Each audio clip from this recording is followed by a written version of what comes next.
The 10th century was a time of great upheaval in Europe. The old order was crumbling, new powers were rising. Welcome to Cryptic Mystic Vault, where we unravel the secrets of ancient mysteries. In this tumultuous world, a new religious movement emerged in the heart of the Balkans, the Bogomils. Bulgaria, recently Christianized, became the breeding ground for this unorthodox sect. The Bogomils, named after their founder, the priest Bogomil, challenged the opulence and authority of the established church. They preached a simple life. They sought spiritual truth outside the confines of dogma and hierarchy. The First Bulgarian Empire, recently converted to Christianity, provided fertile ground for the Bogomils to take root. Tsar Boris's conversion in 864 AD had brought Bulgaria into the fold of Christendom, but the transition was not without its challenges. Old pagan beliefs lingered. The common people struggled to reconcile their traditional practices with the new faith. This tension created an environment ripe for dissent. The Bogomils, with their emphasis on personal piety and rejection of material wealth, offered a compelling alternative to the increasingly powerful and wealthy church. The Bogomil movement spread like wildfire through the Bulgarian countryside. Their message resonated particularly with the peasantry. These farmers and laborers found solace in the Bogomils' rejection of worldly possessions and emphasis on spiritual purity. The Bogomils' egalitarian ethos, which transcended social divisions, further fueled their appeal. Men and women from all walks of life flocked to hear their sermons. The movement's popularity, however, would soon draw the ire of both church and state. The Bogomils' rejection of the church hierarchy, their denial of icons and sacraments, and their ascetic lifestyle set them on a collision course with the established order. The Byzantine Empire, with its intertwined religious and political authority, would not tolerate such a challenge to its power. The stage was set for a clash of ideologies, a struggle for the soul of Bulgaria, and the very definition of faith. The Bogomils, though initially dismissed as a minor irritant, would leave an indelible mark on the religious landscape of medieval Europe. To understand the rise of the Bogomils, we must first delve into the complex world of the Byzantine Empire. Byzantium, the eastern remnant of the Roman Empire, was a vibrant melting pot of cultures, languages, and religious ideas. Constantinople, the imperial capital, was a beacon of civilization.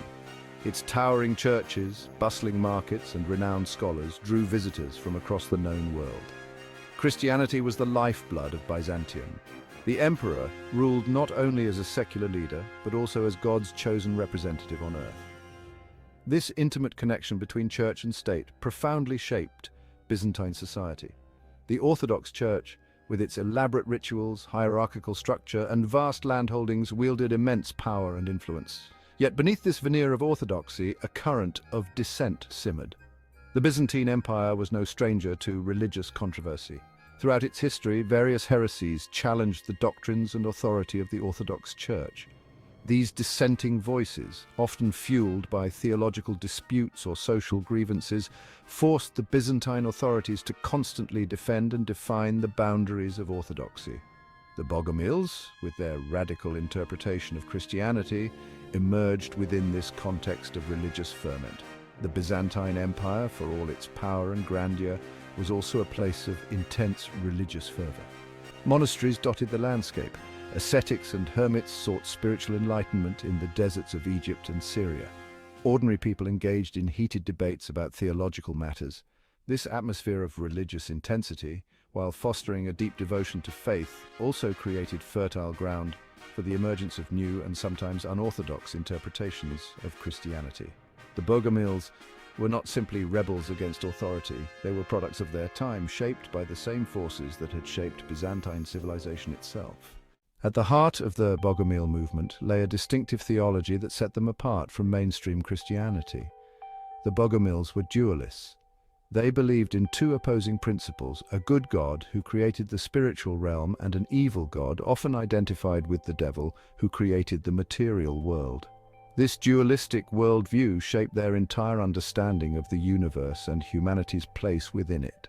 For the Bogomils, the material world was a prison, a realm of suffering and sin created by the evil God. Human souls, they believed, were sparks of the divine trapped within these physical bodies. Salvation, therefore, meant freeing the soul from its material bonds and returning to the spiritual realm of the good God. This dualistic worldview led the Bogomils to reject many of the central tenets of the Orthodox Church. They denied the divinity of Christ, arguing that he was a purely spiritual being who had never taken on physical form. They rejected the sacraments such as baptism and communion, believing them to be meaningless rituals that did not affect the soul's salvation. They also condemned the veneration of icons, seeing it as idolatry. The Bogomils' beliefs had profound implications for their way of life. They preached a strict asceticism, renouncing wealth, possessions, and bodily pleasures. They emphasized prayer, fasting, and spiritual contemplation as the paths to salvation. They also believed in the equality of all believers, regardless of social status or gender. If the Bogomils had succeeded in spreading their beliefs more widely, the religious landscape of Europe could have been drastically different. Imagine a continent where their dualistic theology influenced mainstream Christianity, creating a tapestry of more diverse beliefs within the Church. This divergence might have led to less centralized religious authority, potentially preventing some of the conflicts that arose from religious uniformity. The Bogomils' radical ideas about social equality and their rejection of material wealth could have sparked earlier social reforms, reshaping the economic structure of Europe. Picture a society where wealth was distributed more evenly, and the gap between rich and poor was significantly narrower. The Bogomils' success might have also left its mark on the Reformation, perhaps even altering its course or rendering it unnecessary.